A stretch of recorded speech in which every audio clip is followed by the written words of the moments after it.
దేవుని నామానికి మహిమ కలుగును గాక. వాక్య భాగంలో మనం చదువుకుందాం. అపోస్తుల కార్యములు 13వ అధ్యాయము 47వ వచనంలో, నీవు భూదిగంతముల వరకు రక్షణార్థముగా ఉండునట్లు నిన్ను అన్యజనులకు వెలుగుగా ఉంచి ఉన్నాను.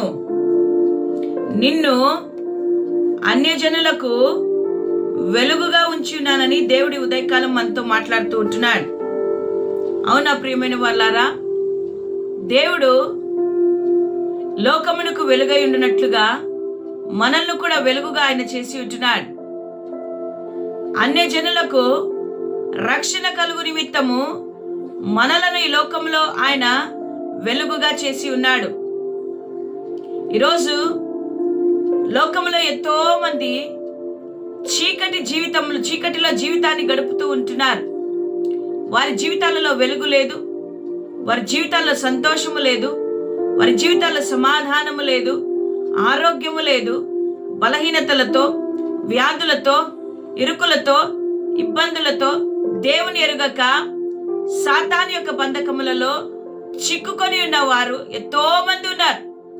త్రాగుడు, జూదము, వ్యభిచారము, మోసము, అన్యాయము, ఇవన్నీ కూడా పాపాలు చేస్తూ ఆ యొక్క సాతాను యొక్క బంధకములో ఉంటున్న వారికి రక్షణ కలుగునట్టుగా దేవుడు తాను వెలుగై ఉండి మనల్ని వెలిగించి ఈ లోకమునకు మనల్ని వెలుగుగా ఉంచి ఉన్నాడు. వెలుగు బిడ్డలుగా చీకటిలో ఉంటున్న వారికి మరి ఆ యొక్క రక్షణ వెలుగును కనపరచడానికి, తెలియపరచడానికి దేవుడు మనల్ని ఉంచి ఉన్నాడు. యెషయా గ్రంథంలో కూడా దేవుడు ఇదే మాట్లాడతాడు. ఇశ్రాయేలు ప్రజలు మీరు అన్యులకు వెలుగుగా ఉండాలని దేవుడు కోరుకున్నాడు. కానీ వారు దేవుని యొక్క మరి ఆజ్ఞలకు, కట్టడలకు గైకొనకుండా ఇష్టానుసారమైన జీవితం జీవించారు. నా ప్రియమైన దేవుని బిడ్డలారా, దేవుడి ఉదయకాలమున నిన్ను నన్ను హెచ్చరిస్తూ ఉంటున్నాడు, నీతో నాతో మాట్లాడుతూ ఉంటున్నాడు. నీవు అన్యజనులకు వెలుగును కనపరచాలి. నీవు వెలుగై ఉన్నావు, నీ వెలుగును ప్రకాశింపనీయాలి. నీ వెలుగు ద్వారా అనేకులు క్రీస్తు దగ్గరికి రావాలి అని ఆయన కోరుకుంటున్నాడు.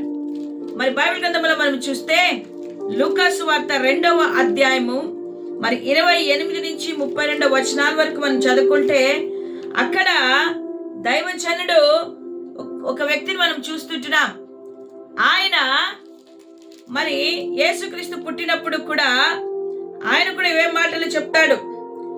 ఆయన ఏమంటాడంటే, ఇదిగో ప్రభువా, అన్యజనులకు నీవు బయలుపరచుటకు వెలుగుగాను, నీ ప్రజలైన ఇశ్రాయేలుకు మహిమగాను, నీవు సకల ప్రజల ఎదుట స్థిరపరిచిన నీ రక్షణని నేను కన్నులారా చూచి తిని. యేసుక్రీస్తు ప్రభువుని ఆయన చూసినప్పుడు ఆయన అంటున్నాడు, ఇదిగో ఈ వెలుగును నేను కన్నులారా చూసి ఉన్నాను అని సిమెయోను దేవుని మందిరంలో ఆనందిస్తూ ఉన్నాడు. నా ప్రియమైన దేవుని బిడ్డలారా, మనము కూడా దేవుని వెలుగు బిడ్డలుగా ఉన్నాము కాబట్టి ఆ వెలుగైన యేసయ్యను అనేకులకు మనం పరిచయం చేయవలసిన వారిగా ఉంటున్నాం. ఈ అపోస్తుల కార్యములు 13వ అధ్యాయం 47వ వచనంలో పౌలు, బర్నబా ఇద్దరు కూడా అక్కడ ఉంటున్న మత అధికారులతోనూ, మత పెద్దలతోనూ, యూదులతోనూ మాట్లాడుతుంటున్నారు. ఇదిగో వెలుగు మీ ద్వారా ప్రకాశింపనీయాలని దేవుడు మీ దగ్గరకు వస్తే మీరు ఆ యేసయ్యను వెలుగుగా చూడకుండా ఆయనను అన్యాయంగా సిలువకు వేశారు, చనిపోయాడు, సమాధి చేయబడి 3వ రోజు తిరిగి లేచి ఆయన పరమునకు వెళ్ళిపోయాడు.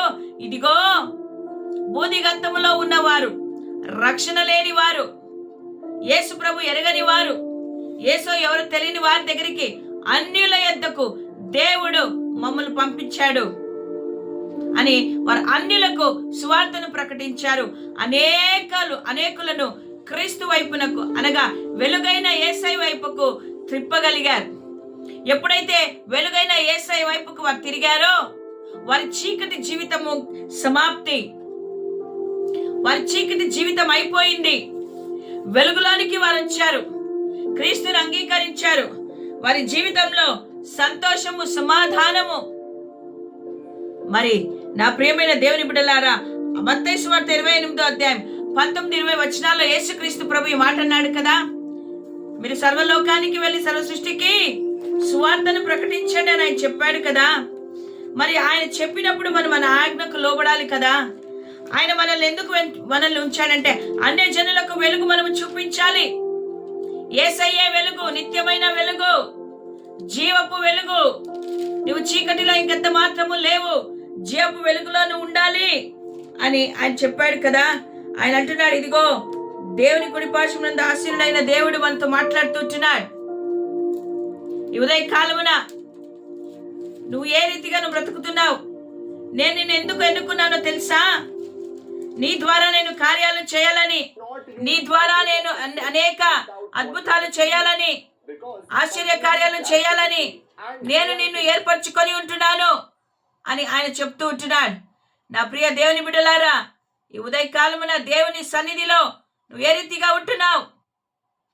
దేవుడు ఏర్పరచుకున్న దేవుడు నిన్ను చూస్తూ ఉంటున్నాడని జ్ఞాపకం చేసుకో. నీ ద్వారా గొప్ప కార్యాలు చూడాలా, నీ ద్వారా గొప్ప కార్యాలు జరగాల అని దేవుడు కోరుకుంటున్నాడు కదా. మరి ఈరోజు నువ్వు ఎంతమందికి రక్షణ సువార్తను అందించగలుగుతుంటున్నావు? దేవుడిచ్చిన ఒక గొప్ప భాగ్యం ఇది. మత్తయి సువార్త 28:19 అని అంటున్నాడు, కాబట్టి మీరు వెళ్ళి సమస్త జనులను శిష్యులుగా చేయుడి, తండ్రి యొక్కయు కుమారుని యొక్కయు పరిశుద్ధాత్మ నామములో వారికి బాప్తిసం ఇవ్వండి.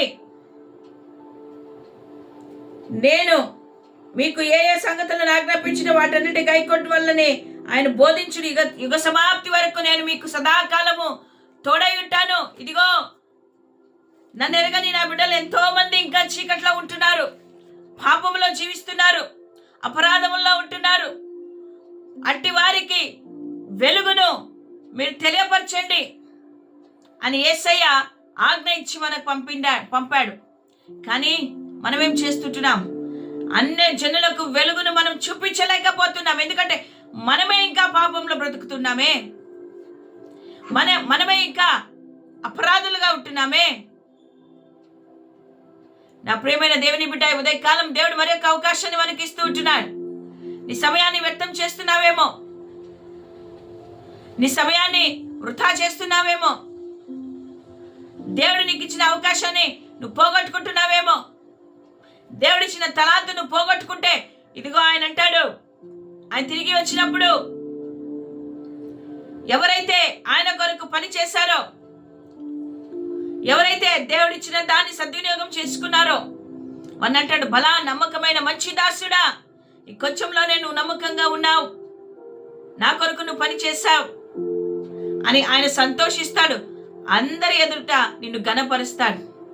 ఒకవేళ అనేకులను రక్షణ మార్గంలోకి నువ్వు నడిపించలేకుండా దేవుడిచ్చిన తలాంతులను నువ్వు భూమిలో దాచిపెట్టావేమో,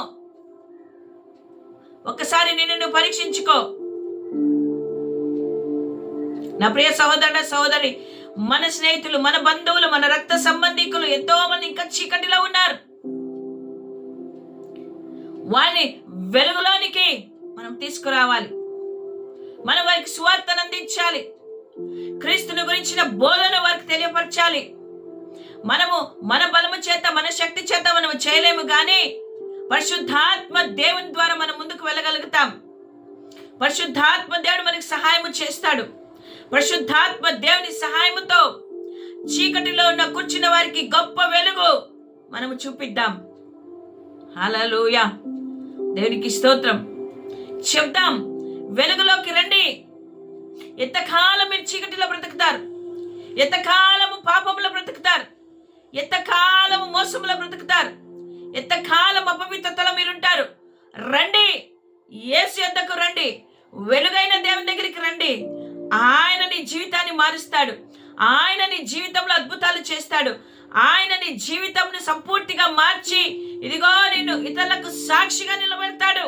నీ కుటుంబంలో సమస్యల, వేదన, రోగమా, దుఃఖమా, వ్యాధ ఏదుంది వాటినన్నిటినీ కూడా తీర్చివేసి ఆయన నిన్ను ఆశీర్వాదకరంగా మారుస్తాడు.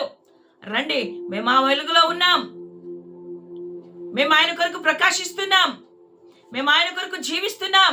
రండి, మీరు కూడా ఇదిగో ఎవరైతే ఈ వెలుగులోనికి వస్తారో వారు నిత్య జీవంలోనికి వెళ్తారు, అనగా పరలోకానికి వెళ్తారు అనే సత్యమును బోధించేవారిగా మనం ఉండాలి. అందుకని దేవుడు అన్ని జనులకు వెలుగుగా మనల్ని ఉంచి ఉన్నాడు. కానీ మనం ఎక్కడున్నామో తెలుసా? దీపమును అంటించి దీపస్తంభం మీద పెడతారు, కానీ మనము వెలిగింపబడిన వారమై ఉండి కూడా కొంచెము కింద దాచుకున్నాం, మంచము కింద ఉన్నాం, బయటికి రాలేకపోతున్నాం, మన వెలుగును ప్రకాశించలేకపోతున్నాం. నా ప్రియమైన దేవుని బిడ్డలారా, నీ క్రియలను బట్టి, నీ ప్రవర్తనను బట్టి అనేకులు క్రీస్తు దగ్గరికి వస్తారు.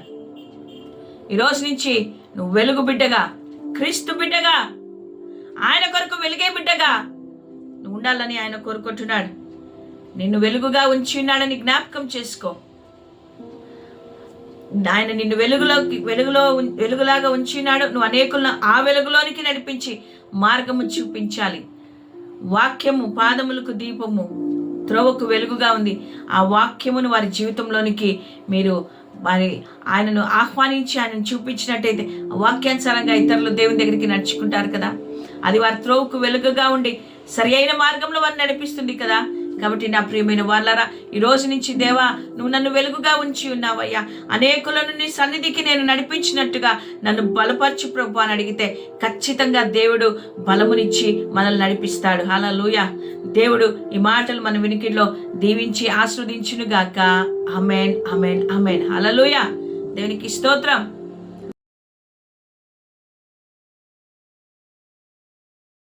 వెలుగు